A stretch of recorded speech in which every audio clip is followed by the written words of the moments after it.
بسم الله الرحمن الرحيم. اللهم إني أسألك وأتوجه إليك بنبيك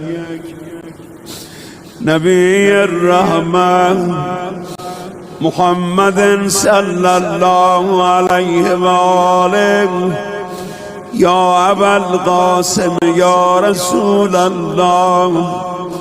يا إمام الرحمة يا سيدنا ومولانا إنا توجهنا واستشفعنا وتوسلنا بك إلى الله وقدمناك بين يدي حاجاتنا يا وجيها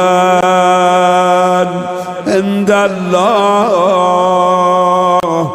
اشفى لنا